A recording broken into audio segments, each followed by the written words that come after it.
Hey, I'm David Siegel, and you're listening to A Shark's Perspective.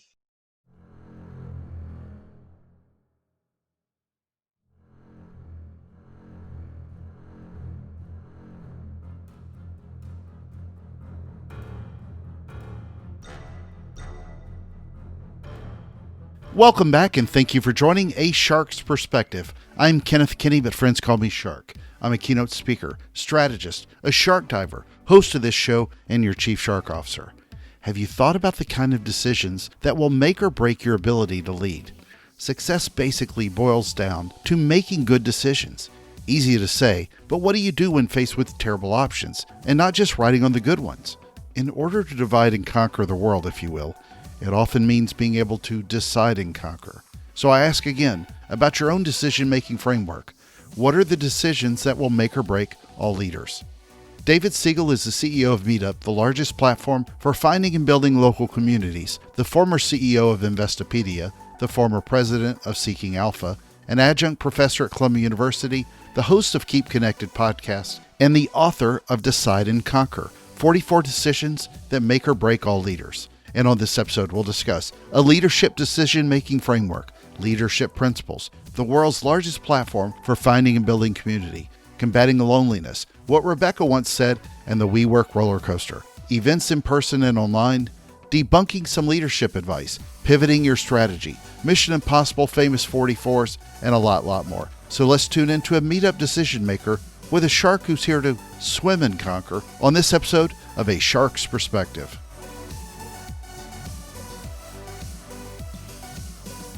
David, welcome to A Shark's Perspective. Would you please tell us a little bit about your background and your career to date? Whoa, okay. Jump right in. Here we go. Probably not even as exciting as you, because I don't have a nickname of Shark. I'm just like plain old boring David Siegel. But background is I was an early employee at DoubleClick, which in the late 90s was the center of the internet bubble. When I joined, the stock was at 10, it went up to 200, then it went back down to 8. So it was a very exciting time to kind of start your career. And I also started my career in human resources, which is not very common at all. I remember the CEO of DoubleClick at one point said to me, "Hey, David, what do you focus on, in HR?" I'm like, "I focus on recruiting people. I focus on building great communication alignment in an organization, and focus on motivating managers and building great management processes." And he's like, "I kind of do the same thing." So that's when I decided, hey, become a CEO one day. So I made it my goal to become a CEO, and I worked through a number of different big corporate digital, always tech companies like 100 Flowers I was an executive in, and another place called Everyday Health. And I became the president of a company called Seeking Alpha, which is a large financial publisher. Then I became CEO of Investopedia. We sold that company. And then about 4 years ago, I became the CEO of Meetup when it was owned by WeWork at the time. And that is a very quick overview of my career. Well, Meetup's 20 years strong now. So as Rebecca once said, in case anybody doesn't know, what's Meetup? Very nice.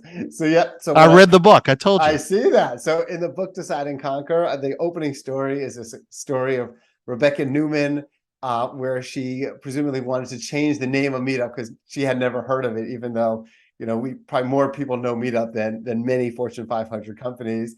And we are the world's largest platform for finding and building community. That's a pretty big deal. We have 60 million members worldwide in 200 plus countries. But the reason why I'm so obsessed with what we do is because Meetup's goal is to cure the loneliness epidemic that exists in this world. And 46% of people, not sometimes, not occasionally, but regularly feel lonely. And that's like a travesty. Meetup's goal is, how do we help people to find their people? How do we help people to be connected to other people? How do we cure loneliness for everyone in this world? And, that's what we do. Why do you think people don't recognize it enough as a social platform? Because I, to be honest, when I first thought of it with Meetup, even getting ready for this, I don't know that I necessarily thought of it as a social platform before, but that's obviously what it is. And Zoom in a lot of ways is very similar. It's about bringing people together and making it a less lonely world. But I'm fascinated with the social side of Meetup. How does that sort of continue to evolve for you? Yeah. So we are, quote unquote, the real social platform, getting people together in person. So what we like to say is we use technology to get people off of technology. And part of the reason why it's not considered, quote unquote, with Facebook and Instagram and TikTok and Twitter is A, we're a lot smaller. We have 60 million users, not a billion users. That's number one. But number two is they're all about online. They're all about using technology to keep people on technology so no one actually ever meets each other in person. And we're the opposite of that. So, we, because our focus is getting together in person, which was not easy during the pandemic, but we really differentiate ourselves. We've done all these different studies, something like 95% of meetup organizers feel like they positively impact people's lives. Different people have done studies and found that, the more people that use Meetup, the happier that they are. And Facebook, Instagram, it's kind of the opposite of that. So hopefully after this podcast, everyone will be thinking of Meetup as the best social network out there, because Exactly. that's what we are. We're legit and real. Well, you have an interesting perspective because of your work with Meetup. Do you see anything in the tea leaves, if you will, about meetings and events and conferences going on that others may not recognize? You've got kind of a unique catbird seat into the social lens of events today. Yeah. So first of all, at one point, Meetup was 100% in person before the pandemic. Then during the pandemic, it was, went all the way down to like 20% in person, 80% online. Today, we're back up to 82% in person, 18% online. So one, point I would share with you is that in person is coming back. Whether it's conferences coming back, in person, people are so desperate to get back out in person and to do things that we're seeing our registrations at kind of record numbers, our daily active user record number. It's kind of like 100 years ago in the 1920s was known as the Roaring 20s, right? And it's not a coincidence that it came right after the Spanish flu and World War I, where people were stuck at home and they just had this desperate desire to go out and do things. So number one, I would say is people's desperate desires to do things is enormous. Number two, though, is it's changing dramatically. People are going out and doing things near their homes. They're not as much going out and doing things where they work, especially people who work at tech companies. So we're seeing all these meetup groups, for example, springing up in like suburban areas, in more rural areas, because people are moving into those areas because they're not going into the office 5 days a week anymore. So that's been a fascinating kind of evolution where, in where I live in New York, there's an area, a beautiful area called Hudson Valley. And all these tech people are moving to Hudson Valley because they could work, they don't have to come in the office ever. And we're seeing groups springing up in outlying areas, an hour, hour and a half, 2 hours, 2.5 hours from bigger cities. So that's an interesting trend that's happening. The last thing I would say around trends is that many of our groups are hybrid groups, meaning they're creating events in person and online. And I think that's the future. People are doing things in person and online. I don't think people had always talked about events being hybrid events, meaning the same event is going to be in person and online. That's happening a little bit, but what's more happening is events are being either in person or online, and the same kind of groups are doing both. I can't imagine why anybody would not want to come into the city with the smell of even fresher urine on the subways today and the crime and everything going on. Who doesn't love, Exactly. the beautiful smell in the New York City subway No system? kidding. Well, I had the pleasure of reading your book, Divide and Conquer 44 Decisions That Will Make or Break All Leaders. Where in the world did you come up with 44? And what was the impetus to write this book? So you want there's the made up reason for 44 and the actual reason for The actual 44. reason. Yeah. Okay, because the made one is that the made up one was I was 44 years old when I started Meetup, which is just total coincidence. The actual reason is because as I was writing it, it ended up adding up to 44 as I wrote the whole thing. I didn't like have a set number kind of planned out. And then when I did, I was like, well, I could change this to 40. It could be very biblical, 40 days, 40 nights, 40 years wandering the desert. I don't know, make it 50, nice round number. But we're like, let's just keep it however I started it. Yeah. There was no rhyme or reason or anything special to 44. In terms of the book, I also teach at Columbia University. I teach entrepreneurship and strategy. And I think many teachers tend to also love helping and positively influencing, the minds of leaders and of students, etc. So I think for many people that are professors, writing comes in very naturally to them. And kind of since I was very young, I've always wanted to write a book, even in my 20s, possibly, for ego reasons, which is not a great reason to do something. But, in thinking about like, what are the different incentives of why people want to do things? Maybe it's more immortality kind of thing. Book will outlast your grandchildren, read a book. I always want to write a book. And I have a lot of kind of leadership management philosophies that I've taken on through the years, but I did not want to write like a boring management book where like there's one concept, it's woven with 100 examples throughout the entire thing. And you go around to different talk shows and you say like the same one concept bit over and over and over again. That was very uninteresting. I wanted to write some kind of crazy roller coaster story of experiences. And then you learn management, decision-making, leadership principles kind of through this roller coaster of experiences. The problem was I had like a interesting career, lots of, some ups and downs and experiences, but finally I had the ultimate experiences as being part of WeWork. And WeWork was such a crazy experience that I literally birthed this book. I'm not kidding. In like 8 weeks, I basically wrote the entire thing because it's just like there's so many crazy experiences that happened in life, and I was able to take those. It was almost a form of therapy for me, honestly, of just like clearing my mind and getting it on paper. And then fortunately, someone wanted to publish it, so it worked out. That's great. It's ups and downs, and then we work. And I mean, I'm not sure where that falls, if it was still up or still down. So These days, WeWork is pretty down. yeah, it's pretty down. As a leader now at the company you're in, when you hear other leadership experts and thought leaders and other CEOs, what do you think is some of the advice that people are hearing that you would, say most often challenge Hmm. as maybe not right or a little too glossed over? Because one of the Hmm. things I loved about the book, it was the roller coaster that you went through and stories that we all go through, but then a lot of people sort of package a lot of leadership stuff and it's too packaged and it looks like you've always been perfect and everything else. So I'm kind of curious what your thoughts are on now that you've run a company like this for 4 years. Yeah, sure. What do you hear that you can argue against in the market? Okay. I mentioned this in the book, especially as about one of my failings, and I talk about a lot of mistakes and failings in the book. But I had always been of the philosophy that the best way to manage, and you'll hear this in 1,000 leadership books, is to empower your people, is to make as few decisions as you can, which I do believe, and try to get other people to make those decisions because they're closest to the reasons, etc. And you're constantly will read about CEOs that are overly directive and no one wants to work for them and they're not da da da da da, and it's a problem. They're micromanagers, don't micromanage, delegate everything, 1 minute manager, da da da. So constantly hearing about it, and I always led organizations that way, and I tried leading Meetup that way, and I failed miserably in the first year of being very empowering. And what I learned, and this goes in conflict with, I think, a lot of kind of management philosophy out there, which is it's extremely important to really assess the situation that you're in and potentially to take on an extraordinarily different approach to how you manage and how you lead, depending on whether you're, quote unquote, a wartime CEO or a peacetime CEO.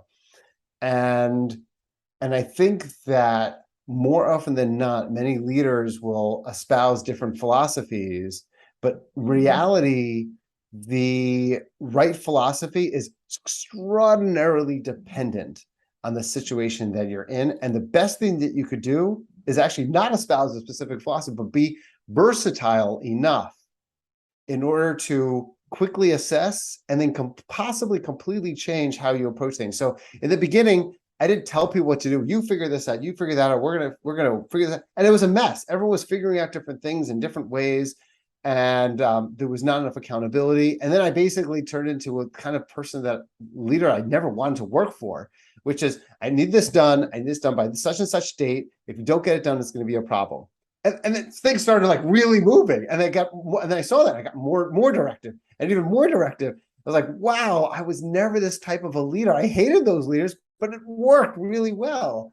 So that's an example, I think, of just the need to potentially throw out a lot of the advice that you've had in the past and just really try and see something else that may work totally differently in the past. Yeah.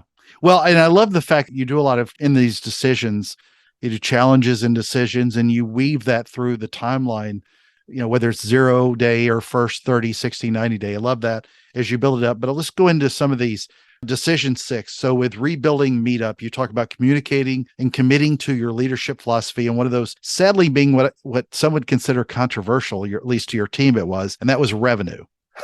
So it sounded like many of the team weren't interested in enough or understood the need that a lot of leaders don't push for that, as you just said, and that's revenue to keep the lights on. Talk a little bit further about how Yeah. communicating and committing to that in order to keep the lights on for the rest of the people that wanted to be, say, emotional versus pragmatic. Because I think this is a common problem that we're starting to see across the board on a lot of news channels all the time today. Absolutely. So especially among tech companies, especially Oh, with yeah. people who would probably call themselves highly progressive in nature, which many tech companies are, but not all. You will see this anti-revenue, anti-business, anti-Wall Street kind of mentality that seeps in. And Meetup was that. Meetup was all that, like to the extreme. I think if anyone mentioned that they had ever voted for a Republican, for example, and I'm not talking about my personal opinions or anything, then they wouldn't even be able to have been a Meetup You employee. didn't It was have just pictures of Gordon Gecko up on the wall either. no, Yeah. the opposite. So when I got up for everyone and I said, emotional intelligence is very important. Everyone was like, yeah, mission is very important. Yeah. And I said, revenue is very important. They're like, boo. So I said, listen, we can't succeed as a company unless we are making a profit and driving revenue growth. The company was losing $20 million a year. They were spending hundreds of thousands of dollars on Christmas parties and holiday parties and barbecues every Friday and just tremendous amounts of waste. And I said, I connected revenue to our mission. I said, revenue gives oxygen to our mission because I knew so many people deeply believed in building community. And it wasn't just revenue makes David Siegel's pockets heavier because, we get higher bonuses because no one cared. It was more revenue can make our mission more successful. If we want to build community for, hundreds of millions of people, that's more of an impact, building more of an impact than if we do it for 10 people. And what happened is, what was great is that all those people that were really anti-revenue, anti-business, they made a fuss and then ultimately they quit and they left. And they were frustrated with a new CEO coming in and talking about the business concepts like ROI and revenue and all these other things. But ultimately, it was a good way to actually get the right people on the bus. And we had a lot of people leave in the beginning because they wanted to work for a company that was like a nonprofit kind of thing. And I thought, no, that's not what Meetup's goal is. So it was a very stressful time period. And I literally looked at myself and said, wow, you used to be like this beloved CEO that on Glassdoor, everyone gave like super high ratings. And now it's like, I was looking at Glassdoor and I was like, oh my God, people really don't like me a lot. And that was hard. It was very hard because I was the kind of person, probably more so than now, that really did want to be liked. And again, it goes with the process of being more directive and doing what's right for the company, not just what's right for, each individual person. And it was a process, but now we are growing revenue as a company, growing double digit. And what's great about it is that, we had 250 employees when I started. We have 80 some odd employees now. So a lot less. And we're doing like 3 times the amount what we did back then. And growing revenue faster now with a third the number of employees. So it's a good thing. Amazing. All right. So later on in challenge 13, you deal with something that most businesses, at least in my opinion, completely fail with today, and that's transparency. Oh, And leaders constantly feel like they should be more transparent and they're trying to massage and manage the message. But you say communicate directly. Unpack that meaning, if you will, please. sure. So here's the thing. You gain a lot more. The number one thing to try to focus on in building for your team is trust. If your team trusts you, you have everything. And the best way to build trust is through transparency. It's much more important to share problems, negatives, the good, the bad, and the ugly of things that are happening, because that's how you build trust, not just being some cheerleader talking about great stuff. So Meetup employees, before I joined, had never seen the company's financials. They didn't know the company was even losing $20 million a year. So it's not their fault they were jumping up and down for big barbecues and 10% raises and things like that. It's not their fault. It's leadership's fault for not sharing that. So the job of us as leaders is to help to make the best decisions that we possibly can. Well, guess what? When you're transparent as possible and everyone has access to the same information and everyone has access to the same reports than they have now as I do as a CEO, then smarter decisions get made. Bad decisions get made when the salesperson only has access to sales information, the product person only has access to product information, everyone has their own siloed information, nothing's transparent, nothing's shared, the problems aren't shared. When you share a problem with a company of 100 people, let's say, that's 100 smart people that can help to work on that problem and to make it better. So I'm obsessed with sharing everything to such a degree that our legal team always gets nervous, our HR team gets nervous, and I feel like I'm not doing my job. Actually, if our finance, HR, and legal teams are not getting nervous, Such a great point. they get nervous, I'm happy because that means I'm really pushing the envelope on being open about everything. Well, decision 36, I love this one, but what do you do when you're presented with all bad options? You said, hang on and hope a better one appears. Because I think a lot of people think they're going to come up with something good after, but elaborate, if you will, what you meant by that. Yeah, I mean, what happened was at that particular time, we were in the middle of selling Meetup out of WeWork. It was during the pandemic, and there just weren't any kind of great scenarios. And a lot of times our job is to find the best worst case, the best worst scenario out there. And that's okay. Because sometimes there aren't great answers. And the solution is not, as a leader, not to make a decision or to just pray and hope, is to say, okay, there's 4 bad scenarios here. Let's just choose the best of the least worst one. So it reminds me of a quote by Winston Churchill, which I don't even know if I have in the book or not, but it's one of my favorite quotes, which is, democracy is the worst form of government besides every other form of government. And I think that's true. Like, I think democracy has a lot of problems, but it's also the best form of government of any other government. And I think sometimes a decision may be a terrible decision to have to make, but it might be better than any of the other decisions that you're faced with. And just make the decision. Don't wait. And don't be so optimistic that you're just completely not realistic about what's going on. I loved it later in the chapter 9 when you talked about relying on your own mission. How did you balance what you determined was your mission personally with what it might have been the mission of the former leadership, the culture, the board, or whomever you might have had to answer to, or whoever the team had to answer to in the past? Yeah, so if memory serves me, because I don't have the whole book as memorized as you do, apparently, which is amazing, by the way. Thank you for being so sharky. Yeah. So I'm pretty sure what you're referring to there is when the pandemic hit. And our mission was always about IRL, which stands for in real life, doing things in person. And we turned down thousands of people who wanted to organize virtual groups prior to the pandemic. We turned down millions and millions of dollars of people who wanted to pay us money to organize virtual groups. Well, once the pandemic hit, we said, what is our mission actually?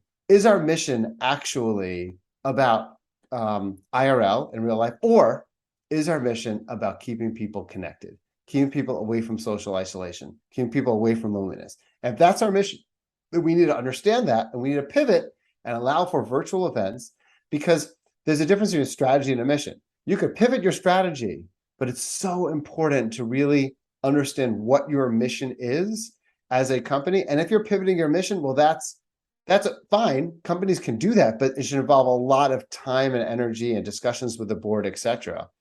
So mission development is very, very important for a company, and it shouldn't be taken lightly. It took us over a year to kind of create Meetup's new mission.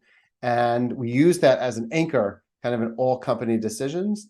And we use that as an anchor in terms of pivoting. And there's now been close to 4 million virtual events from zero, during the pandemic. And I think it's helped hopefully many, many people. Well, and you describe it as a major pivot. So, I mean, that's, yes. That was a major pivot. A major pivot. So a lot of leaders don't know well how to relax, but you talk about it in the epilogue. So I'm just curious, how do you go about doing that as a leader today to kind of learn to relax and just be yourself? Yeah. So I think, first of all, I think that you can't be a truly effective leader if you're not as much always yourself as possible. Um, I think that if you're having to put on a shield and try to pretend to be a different type of person in front of others, then it's short term. People will always find out the truth. It could be a moment of anger, it could be a moment of frustration, but the truth always comes out. So I think number one is, if you're as a leader, or just forget leader, as any individual person, having to pretend that you're pretending to be someone other than yourself, at work, find a different place to work, right? So I would say, in terms of taking care of myself, I'm extremely focused on um, physical health, that it positively impacts mental health and emotional health. So I probably at this point exercise 7 days a week. Good for you. I start in the mornings, I drink vast amounts of water so I'm not dehydrated. And then I just will usually do something, bike or run or play tennis, whatever it is that I try to do, waking up early. I try to get that out of the way, and then I'll go on my day and have energy. And those days that I don't exercise, I'm just so much more lethargic, and my mind is so much more unclear. And I think it's about just understanding, again, there are things that I mean, I hate to be so cliche about it, but the reality is that we're working to live. That's it. You're not living to work, right? And there were times, I mentioned in the book, that like things were really crazy, really insane. And I had vacations plans with my kids, or vacation plan with my family. And everyone said, okay, you obviously can't go. You're way too busy. I'm like, no. That's why I have to go, because like, we got to take care of yourself. I really believe in the leaders. Everyone needs to put the oxygen mask on, take care of themselves. And that's how you're able to take care of other people, hopefully around you. And if you're not, it's going to explode, and you're going to have a breakdown, you have a divorce, other things, will happen in life. And by strengthening yourself, you'll strengthen those around you. So I've always deeply believed that. Well, we covered a lot of the decisions in the book, but were there any that we didn't cover that stood out to you that just jumped out as the most important or near important? I mean, I tend to believe that probably decision zero is not talked about enough around the world, which is the importance of setting yourself up for success prior to even starting a job. And that your first day and your job is not your first day on the job. It's the moment you accept. It's figuring out what can you do in the week, the 2 weeks, the 3 weeks, the 4 weeks, even prior to starting that job, to make you successful. Who could you meet? What can you read? What information can you gather prior to starting a job to ultimately, be day one as successful as possible? And then as a manager, how could you enable a person to succeed by sending them information, by setting up meetings for them, as opposed to like people come their day one and they have nothing in their calendar. So I tend to be a strong believer in helping people to succeed way prior to their first start time. So that would be one.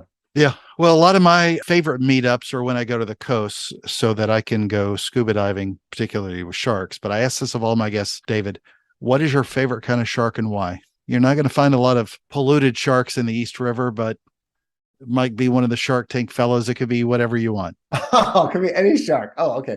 Because I don't know that much about actual sharks, though. When I was 10 years old, I went fishing in Cape Cod, and it was a pretty memorable experience. We actually caught baby sharks as a family, and that was really scary, because we're in a little boat and we're pulling it up, like the fish. I don't fish, so I don't Rod know and what it's reel. called. Yeah. The rod, exactly. And it was a shark at the other end, and we cut the line, made sure we're okay. But we were boating or moving her all around and getting all scared, and thought that the boat could tip over.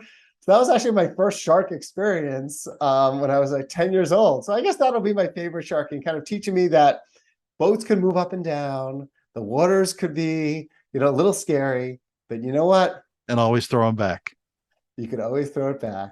You always can pivot. You can always find a way to take care of yourself. There you go. That'll be my shark story. All right. Well, David, it's a special time in the show. Are you ready for the 5 most interesting and important questions that you're going to be asked today? I'm ready. Number 1, Columbia University or the University of Pennsylvania, your alma mater? Ooh, this just doesn't get shared with Columbia University, but the answer is University of Pennsylvania alma mater. The college years were where I met my wife, and and so many of my best friends. So it's definitely University of Pennsylvania. I wear a Penn hat. I don't wear a Columbia hat. Fair enough. All right. You wrote about 44 decisions. Let's talk about famous other 44s. NBA legend Pistol Pete Maravich or Major League Baseball's Hank Aaron?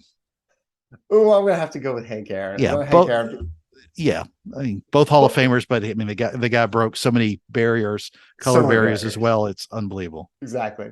All right, number 3, a decision you wish you could do over today if you had one do over. Ooh, okay. Uber or Zillow? Wow, my answer is Uber. My God, I wouldn't be on this podcast. I'd be owning an island had I actually. Exactly. He'd be one of the sharks on Shark Tank. I would be exactly if I took the Uber first employee of Uber, basically. Yeah. All right. This may seem a little bit of a softball, but they did fill in the gap, so I'm going to give some deference to them. Meetups that are in person or meetups that are virtual?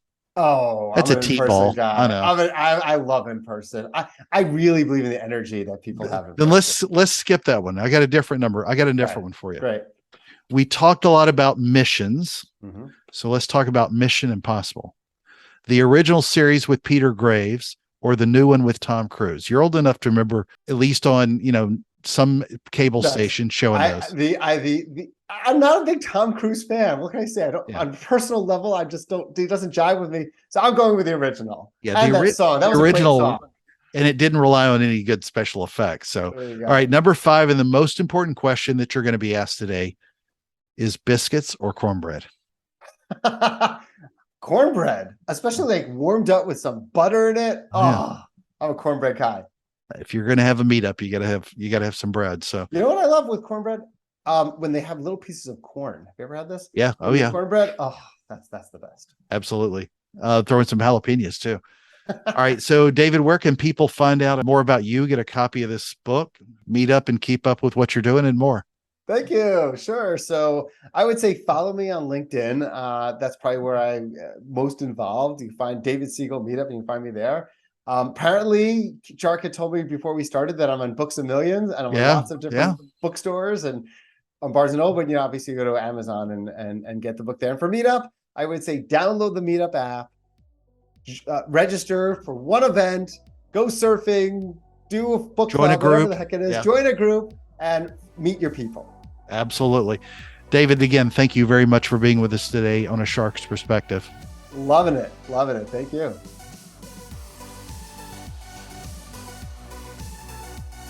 So there was my conversation with David Siegel, the CEO of Meetup, the largest platform for finding and building local communities, the former CEO of Investopedia, the former president of Seeking Alpha, an adjunct professor at Columbia University, the host of the Keep Connected podcast, and the author of Decide and Conquer, 44 Decisions That Make or Break All Leaders. Let's take a look at 3 key takeaways from our conversation with him.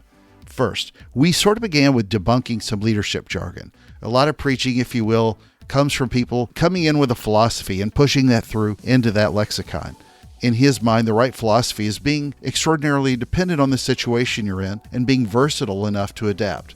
Not enough people can adapt well to the situations they're in. So I agree with the way he expresses it in the book, which is well worth the read. Second, there's a trend out there today that you often see where many employees at companies are very anti-revenue, anti-business, anti-profit in attitude, and it's hard as a leader to realize that not everyone is going to support your mission. You need to overly explain to people that, as he said, revenue gives oxygen to a mission. And you're not going to convince everyone, and it's painful for leaders who are overly worried about being liked. It's fair to the employees and to them, if they don't agree with you, to show them what your mission is and then let them decide if they want to stay with you or leave the company. A lot of times it's just reminding you to get the right people on the bus, and it won't necessarily be all of them. Painful but best way to move in the direction you as a leader have to take a business. Be strong, transparent, and fair, and you'll gain a lot more trust that way as well. Third, maybe they got away with it before, but leaders don't need to pretend to be who we think they are. Not enough leaders are strong inside. Their life is a mess or too much loneliness, too many divorces, too many sacrifices for what really matters. Drop your shield and don't pretend to be anything else than who you really are. As he reminded us, focus on yourself, strengthen yourself, and that will strengthen others around you. Sounds easy enough until you end up being that guy or that girl that's a leader that no one can stand or no one wants to follow. Don't live to work, work to live. Take care of you. Got a question? Send me an email to kenneth@asharksperspective.com.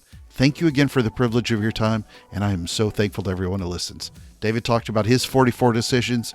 Well, decision one for me is to jump in the water and dive deeper, and then join us on the next episode of A Shark's Perspective.